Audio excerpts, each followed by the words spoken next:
Hello students, good evening. कैसे हो आप सभी? I hope you are well and fine. So आज का टॉपिक है क्लास 10th ज्योग्राफी के आउटलाइंस। ठीक है, आज हम लोग क्या पढ़ेंगे? क्लास 10th के ज्योग्राफी के आउटलाइंस पढ़ेंगे। ओके,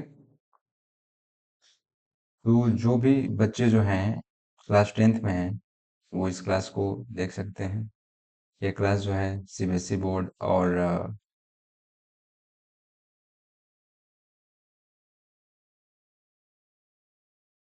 एनसीईआरटी पैटर्न के जो भी बुक्स चलती हैं उन सभी के लिए, तो इस मान सकते हो कि सभी के लिए यूजफुल है ही। ठीक है, तो आज हम लोग स्टार्ट करेंगे क्लास 10th की ज्योग्राफी के आउटलाइंस। ठीक है, चलिए स्टार्ट करते हैं। फर्स्ट चैप्टर है resources and development. First chapter क्या है? रिसोर्सेस एंड डेवलपमेंट, संसाधन और विकास। ठीक है, इसके अंतर्गत हम लोग क्या क्या पढ़ेंगे? फर्स्टली पढ़ेंगे डेफिनेशंस ऑफ रिसोर्सेस, यानी कि रिसोर्सेस की परिभाषा क्या है ना। फिर उसके बाद क्या पढ़ेंगे? क्लासिफिकेशन ऑफ रिसोर्सेस, यानी कि रिसोर्सेस का जो वर्गीकरण है, इसको हम ओरिजिन के हिसाब से, एक्सेसिबिलिटी के हिसाब से, ऑनरशिप के हिसाब से और स्टेटस ऑफ डेवलपमेंट के हिसाब से इसके क्लासिफिकेशन को पूरे देखेंगे। ठीक है, फिर इस चैप्टर में हम लोग आगे पढ़ते हैं resource planning in India. Resource planning in India, फिर उसके बाद हम लोग देखेंगे लैंड रिसोर्सेज, यानी कि भूमि जो होती है ना, इस पे हम लोग हैं, उसके रिसोर्सेज के बारे में पढ़ेंगे कि इसका लैंड का यूज पैटर्न क्या है, लैंड डिग्रेडेशन क्या होता है, कंजर्वेशन क्या होता है। ठीक है, फिर उसके बाद पढ़ेंगे सोइल रिसोर्सेस, मिट्टी, है ना। तो इसमें देखेंगे मिट्टी के टाइप कितने हैं, सॉइल कितने टाइप्स के हैं, है ना। फिर उसके बाद हम लोग पढ़ेंगे सॉइल इरोजन, क्या soil erosion and conservation method. ठीक है, मिट्टी का जो अपरदन होता है, ठीक है, और इसकी संरक्षण कैसे किया जा सकता है, इसके मेथड्स के बारे में हम लोग डिस्कस करेंगे इस चैप्टर में। ठीक, चलिए चलते हैं नेक्स्ट चैप्टर क्या है। नेक्स्ट चैप्टर है फॉरेस्ट एंड वाइल्ड लाइफ। जो नेक्स्ट चैप्टर है, चैप्टर नंबर 2, वो है क्या? Forest and wild life. ठीक है, रिसोर्सेज। फर्स्ट टॉपिक इसमें होगा बायोडाइवर्सिटी। बायोडाइवर्सिटी यानी कि जैव विविधता। क्या? जैव विविधता। ठीक है, देखेंगे कि इंडिया में कौन कौन से जीव पाए जाते हैं, कैसे कैसे। ठीक है, फिर टाइप्स ऑफ फॉरेस्ट। उसके बाद हम लोग देखेंगे फॉरेस्ट के टाइप जो हैं कौन कौन से, जैसे कि अब दिया हुआ है रिजर्व, प्रोटेक्टेड और अनक्लास्ड, जो फॉरेस्ट टाइप है इंडिया में, उसके बारे में हम लोग इस क्लास में देखेंगे, इस चैप्टर में। ठीक है, फिर इसके बाद इसी चैप्टर के अंतर्गत तीसरा टॉपिक है conservation of forest and wild life, यानी कि फॉरेस्ट का और जंगली जीवों का कैसे संरक्षण किया जाए, इनके स्टेप्स के बारे में हम लोग इस चैप्टर में पढ़ेंगे। ठीक है, फिर कॉजेज ऑफ डिप्रेशन, डिप्रेशन के क्या कॉजेज हैं, जैसे इनमें से आएंगे, कॉजेज में आएंगे डिफॉरेस्टेशन, इंडस्ट्रियलाइजेशन, पोचिंग, इन सबको हम लोग डिटेल से इस चैप्टर में पढ़ेंगे। ठीक है, फिर स्ट्रेटजी फॉर कंजर्वेशन, यानी कि कंजर्वेशन के लिए क्या स्ट्रेटजी होनी चाहिए, इसमें गवर्नमेंट पॉलिसी और मूवमेंट जो भी हुए हैं उनके बारे में हम लोग इस चैप्टर में पढ़ेंगे। ओके, तो इस इस क्लास में जैसे मैं आपको आउटलाइंस बता रहा हूँ, नेक्स्ट क्लास में आपको चैप्टर 1 कवर करवाऊंगा, फिर चैप्टर 2 कवर करवाऊंगा। तो आपको ऐसे 10th क्लास की अगर ऐसे स्टेप को पूरी कवर चाहिए तो आप इस चैनल को सब्सक्राइब कर लीजिए। ठीक है, और वीडियो अच्छा लगता है तो लाइक करिएगा और अपने दोस्तों को शेयर करिएगा, जिसमें उनकी भी हेल्प हो सके। ओके, चलिए नेक्स्ट चैप्टर जो है उसमें पढ़ेंगे हम लोग वाटर रिसोर्सेज के बारे में। किसके बारे में? वाटर रिसोर्सेज के बारे में। ठीक है, तो सबसे पहले वाटर इसमें पढ़ेंगे हम लोग वाटर स्कैरसिटी, यानी कि वाटर स्कैरसिटी मतलब क्या, कि वाटर जो है वो कम क्यों हो रहा है, तो उसके कॉसेज पढ़ेंगे और कॉन्सिक्वेंस पढ़ेंगे। ठीक है, फिर मल्टीपर्पस रिवर वैली प्रोजेक्ट। उसके बाद हम लोग क्या पढ़ेंगे, जो मल्टीपर्पस यानी कि इसको हिंदी में बोलते हैं क्या, बहुउद्देशीय रिवर वैली प्रोजेक्ट।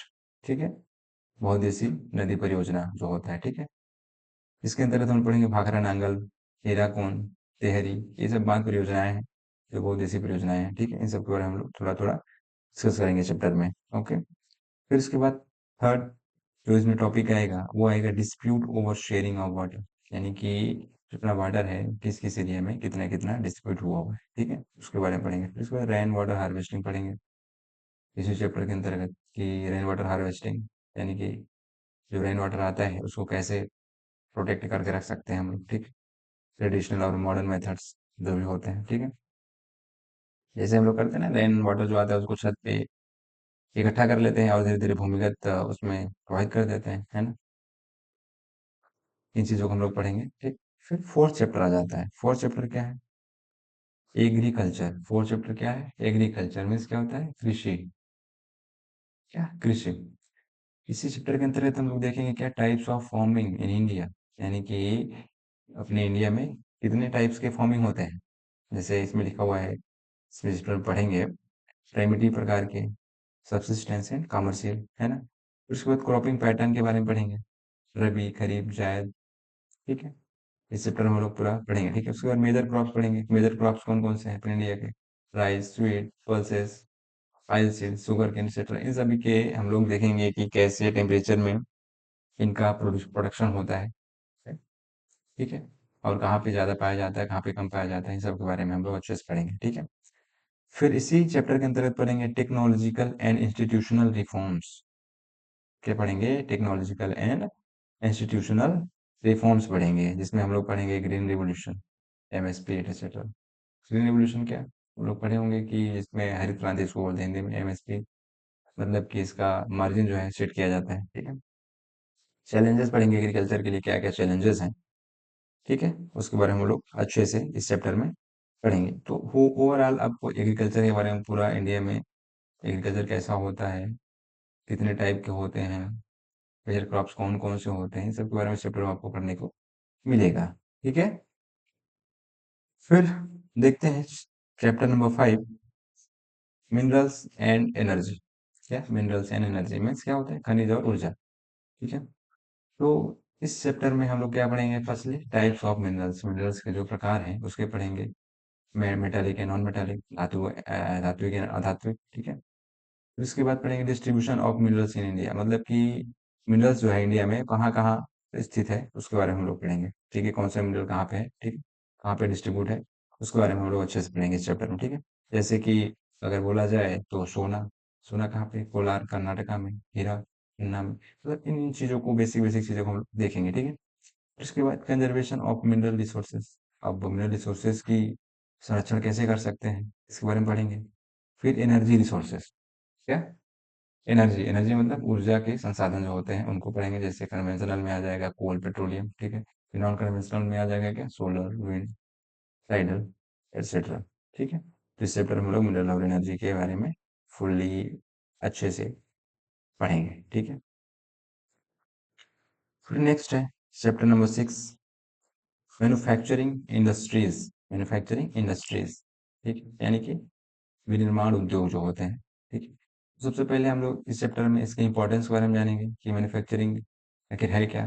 ठीक है, इसके महत्व के बारे में जानेंगे। फिर factor affecting industries, industrial location, मतलब कि इंडस्ट्रियल जो लोकेशन होता है उसको कौन कौन से कार्य जो है प्रभावित करते हैं, इसके बारे में अच्छे से पढ़ेंगे। ठीक, फिर उसके बाद पढ़ेंगे टाइप्स ऑफ इंडस्ट्रीज। क्या? टाइप्स, टाइप ऑफ इंडस्ट्री, यानी इंडस्ट्री के कितने टाइप्स के होते हैं, ये जैसे एग्रो बेस्ड होता है, मिनरल बेस्ड होता है, एटसेट्रा। ठीक है, फिर कुछ मेजर इंडस्ट्रीज होते हैं उनको पढ़ेंगे, जैसे कि आयरन इंडस्ट्रियल का है, टेक्सटाइल का है, शुगर है, सीमेंट है। इन सब इंडस्ट्रीज के बारे में हम लोग बेसिक बेसिक पढ़ेंगे, कि जैसे कि आयरन इंडस्ट्रियल को होगा, तो ये सबसे पहले कहाँ पे शुरुआत हुआ इस इंडस्ट्री का, कैसे हुआ। ठीक है, इस सब के बारे में हम लोग पढ़ेंगे। फिर उसके बाद आ जाते हैं इन्वायरमेंटल डिग्रेडेशन, इसमें हम लोग पोल्यूशन के टाइप पढ़ेंगे और इसको कैसे कंट्रोल किया जा सकता है इसके बारे में अच्छे से पढ़ेंगे। ठीक है, फिर industrial pollution and NTPC case study. फिर हम लोग क्या पढ़ेंगे? इंडस्ट्रियल जो औद्योगिक प्रदूषण होता है, जैसे कि एनटीपीसी है, उसके बारे में हम लोग कुछ केस स्टडी पढ़ेंगे। ठीक है, कि आखिर एनटीपीसी कैसे पोल्यूट करता है अपने इन्वायरमेंट। ठीक है, ओके, इस चैप्टर में आपको समझ में आया ना क्या क्या पढ़ना है। ठीक है, आगे चलते हैं। नेक्स्ट चैप्टर है life lines of national economy, यानी कि लाइफ लाइन्स, जीवन रेखा, भारतीय अर्थव्यवस्था में जीवन रेखा कैसी है उसको देखना है। इसमें हम लोग क्या पढ़ेंगे, ट्रांसपोर्ट सिस्टम पढ़ेंगे इंडिया में। ट्रांसपोर्ट सिस्टम में नहीं, यानी कि जो भी इंडिया में है, जैसे कि रोडवेज है, रेलवेज है, वाटरवेज है, एयरवेज है, पाइपलाइंस है, इन सब के बारे में हम लोग अच्छे से पढ़ेंगे। ठीक है, जैसे कि रेलवेज की बात करें तो बोला जाए कि सबसे फर्स्ट जो है रेलवेज का कहाँ बना, रेल लाइंस कहाँ बिछी, तो वो चीजें आपको पढ़नी पड़ेंगी इसमें। ठीक है, फिर उसके बाद है communication, personal and mass communication. Communication में जैसे आप लोग टेलीफोन, टेलीविजन, ये सब पढ़ेंगे अच्छे से। फिर इंटरनेशनल ट्रेड के बारे में, इंपोर्ट एक्सपोर्ट, ट्रेड बैलेंस, है ना, आयात निर्यात, यानी कि देशों से सामान मंगाना और अपने देश से सामान दूसरी जगह भेजना, ये क्या है, आयात निर्यात है। और ट्रेड बैलेंस मतलब व्यापार संतुलन कैसे बनता है, उसके बारे में पढ़ेंगे। फिर उसके बाद पढ़ेंगे टूरिज्म इंडस्ट्री, यानी कि पर्यटन उद्योग। आप सोचो, पर्यटन भी एक उद्योग है, कहीं घूमना भी, तो इसके बारे में हम पढ़ेंगे कि इंपॉर्टेंस क्या है इसके, और इसके टाइप्स कितने कितने प्रकार के होते हैं टूरिज्म के। ठीक है, तो ये हो गया आपका क्लास 10th का जियोग्राफी का सिलेबस। ठीक है, लोग उसको अच्छे से देख लीजिए, आखिर आपको आगे पढ़ना क्या है।